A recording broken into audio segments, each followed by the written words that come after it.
Okay, when you're ready. Okay, I'm Stephen Harrison. I'm live in Weston-super-Mare, and I'm 46 years old now. um, I've lived here for 20 years in Weston, and before that, I grew up in Stockport, near Manchester, and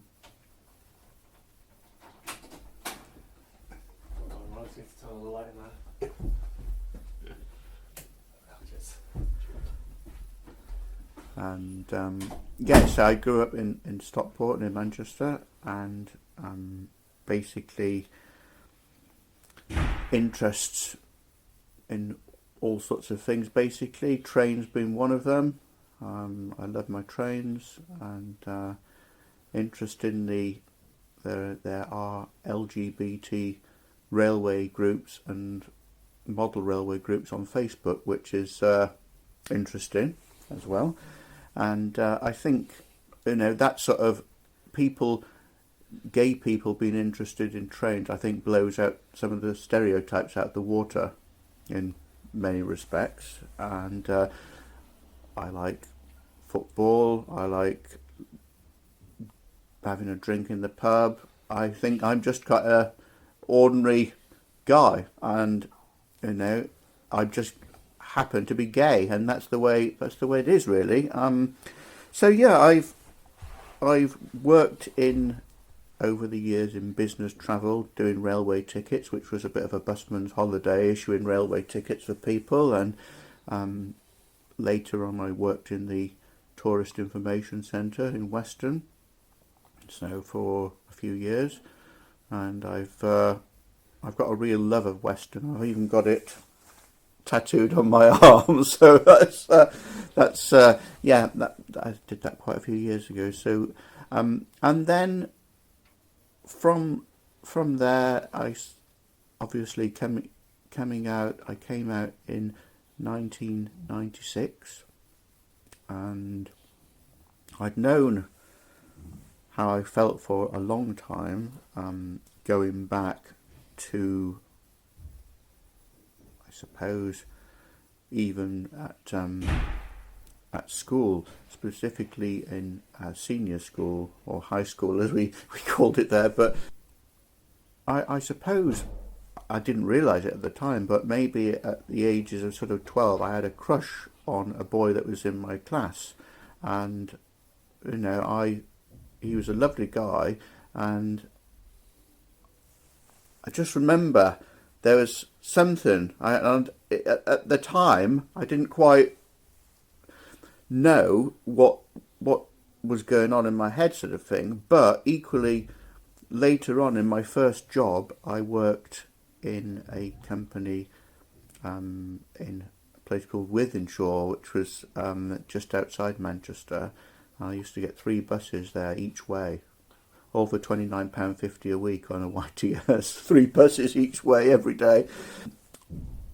Kept the occasional lift home, which was nice. But and I worked in an office, but inside it was in a warehouse. It was a freight company, and obviously there was a lot of lads there, and yeah, I thought, oh yeah, now it's starting to, the realisation there's a physical attraction, and that was when I was 16, so this is gradually going from sort of realising at school and then sort of going up.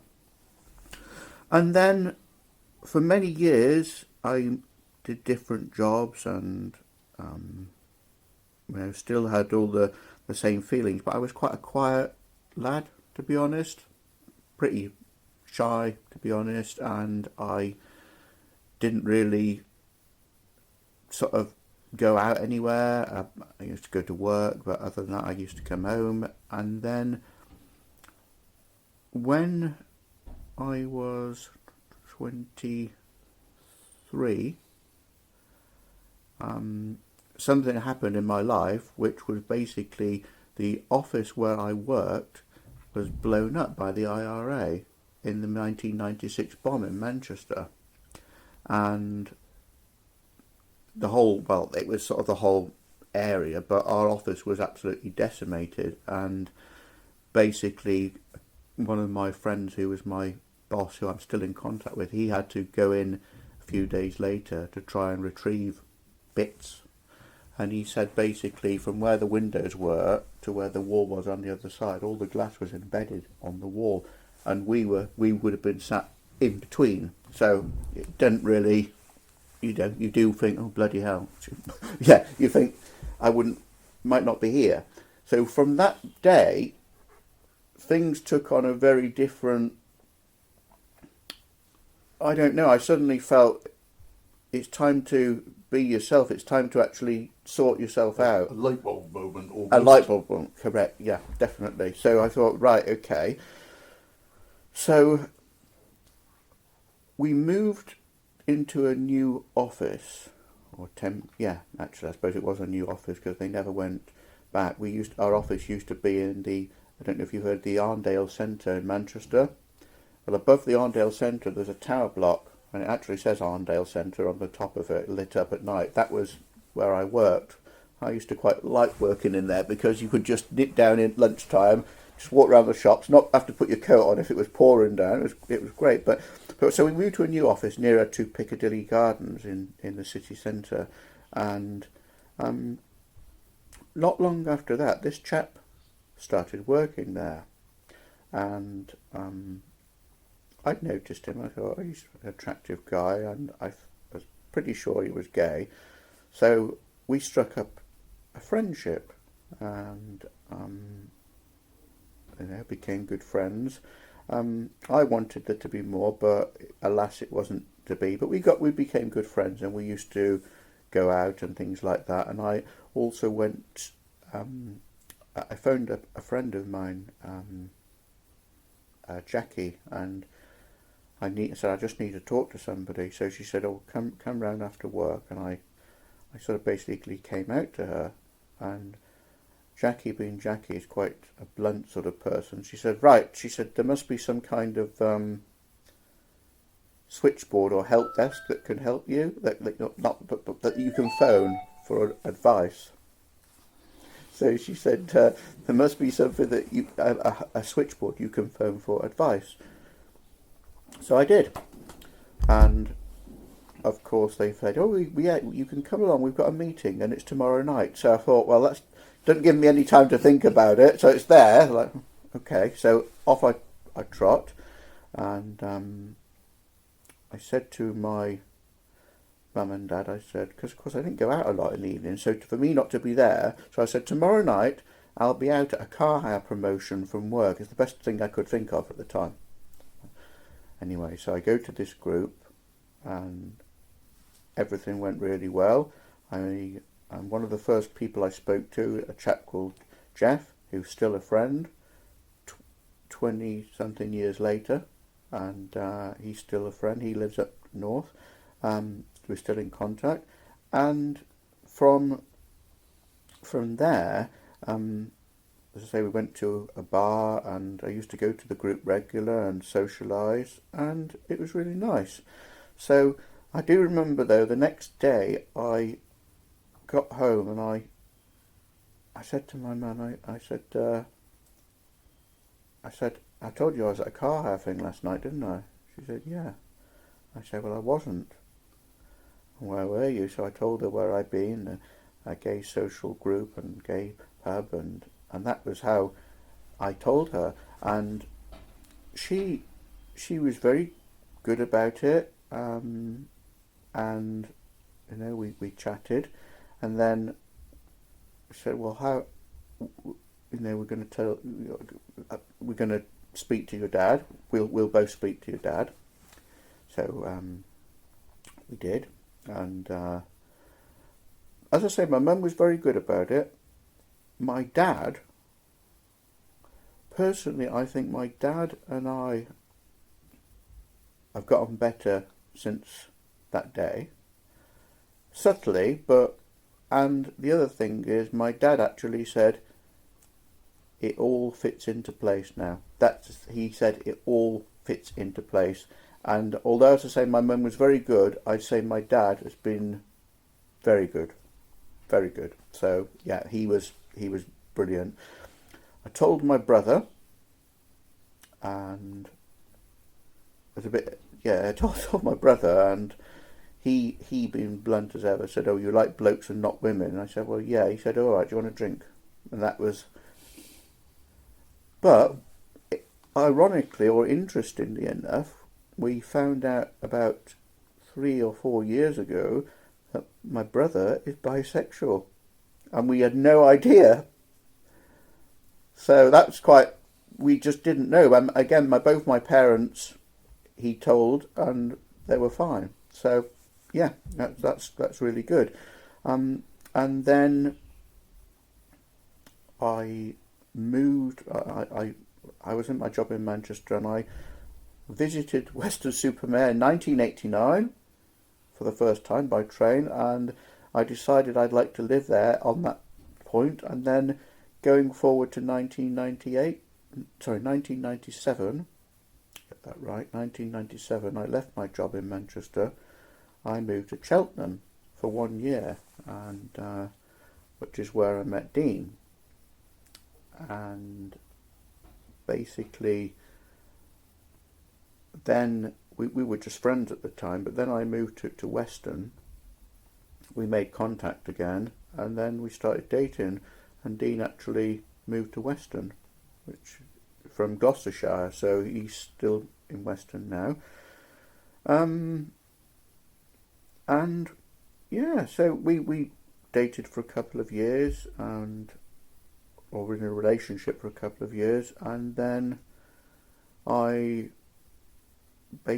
got on really well as friends, and that sometimes can be the case. And I think that what I have noticed in the gay community is that sometimes people that are exes actually still get on, whereas I guess in the straight world there seems to be a lot more hostility towards exes. And yet, and I've got a few people, that friends of mine, that their exes they still get on with, which I think is the best way to go if you can.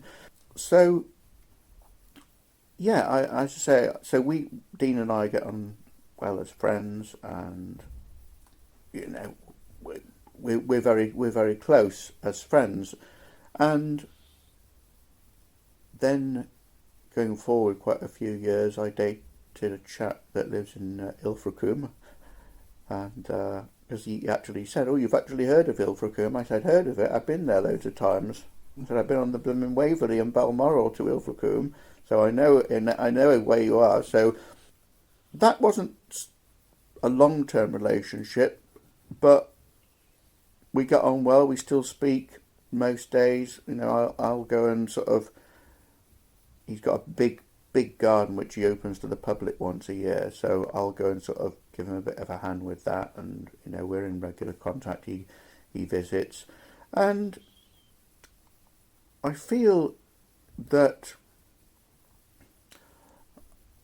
sometimes I think it's difficult, because well it's nice to have a partner or a husband or a boyfriend. At the same time, sometimes there's different kinds of friendships. Okay, people say, "Oh yes, there's friendships and there's friends with benefits," but there's also something which is more than friends, which is kind of when I don't know, you love somebody, but it's a different kind. It's not a different kind of love, but it's a different. I don't know. It's a different thing in the fact that it's not necessarily always a physical thing, and I think perhaps that people think. Do you think it's possibly a support friendship? Two people of similar mind. I think. I suppose in a way, maybe there is a little bit of that sort of element, the support element, but I guess I mean, there's somebody that's in my life that we've not had a relationship, but we've known each other for sort of nearly 4 years, and we do a lot of things together, and it's sort of we'll do things together. We'll go for a drink, have a meal, whatever, and it's like I'll sometimes, occasionally, we'll share the same bed. Now that's it.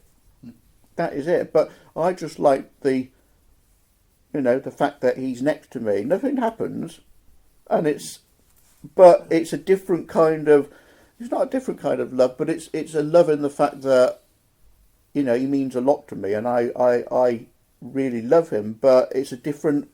So equally, people might think the whole gay thing is about sex, but there's also an emotional love side as well. So I think that's what, basically. So yeah, there's an emotional side of it, and I think at the end of the day, if you've just got to enjoy things for what they are, and perhaps not always put labels on everything. I said that to him. I said, I'm not putting labels on what we've got. I said, I love you, but I'm not putting labels on, because I said, obviously we're friends. But by saying friends, I could say that my neighbour's my friend down the road. And of course, that's a whole different ball game, isn't it? The word friend can mean different things. So it's a huge. So my neighbour down the road, I could say, well, oh, they're a friend. But on the other hand, the chap that I'm sort of talking about, he's a friend, but in a much bigger way. So, yeah. So you talked a bit about yourself and everything else. When you initially came out, did you experience any, or what kind of experiences did you have with the community at large and your wider family? Okay. Well, in terms of coming out, I used to sort of go and socialise quite a lot as a gay village in Manchester, which is sort of long established, very big area, very popular. So I used to go there. I never really found I had sort of any issues with people, or I had no issues with people at work or anything like that. That was fine.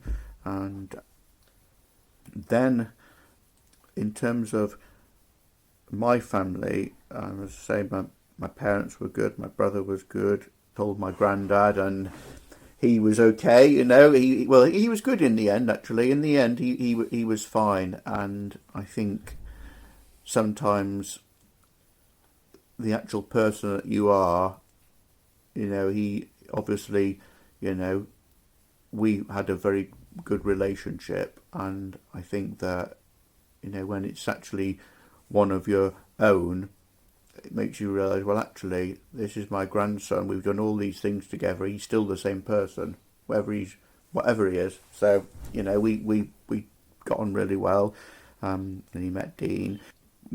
His two sisters, my Auntie Eve, bless her, yes, she met Dean a lot.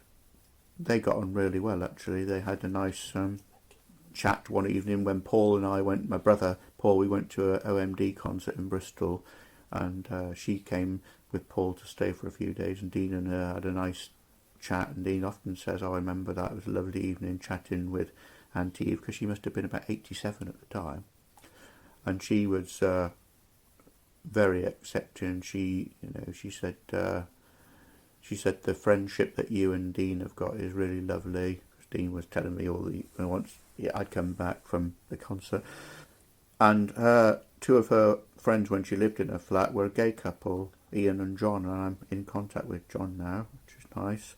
Auntie Doris, who used to live in Shepherd's Bush, so we had a few family quite far flung, but then they moved to the Isle of Wight, total contrast. But with her family, she was in her 80s, I think, when I came out, and she wrote me a nice letter saying, it's really good, and she was really accepting. So that was really sweet. That meant a lot. Really meant a lot. So yeah, that was good.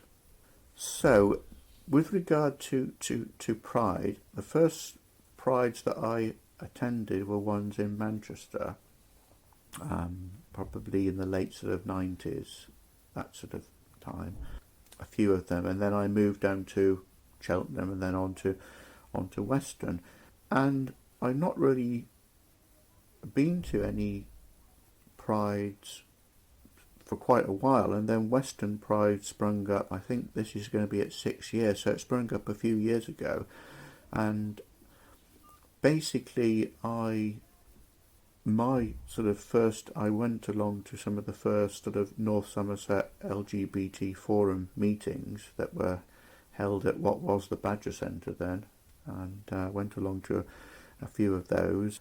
The thing that I personally helped with a little bit the first year was the LGBT history information about people locally connected with the area. I think they might try and use some of those in this exhibition, hopefully. And so I did that and made some little sort of display boards which were put around the park.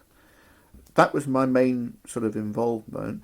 More recently, I've just gone along sort of to enjoy the event, to be honest with you. I've gone along with my friends and enjoyed the event, and I think they're a good thing, because obviously you realise there's lots of people like yourself, and there's advice, support, and it's also a good day out. And the good thing to see, I think, is that it's becoming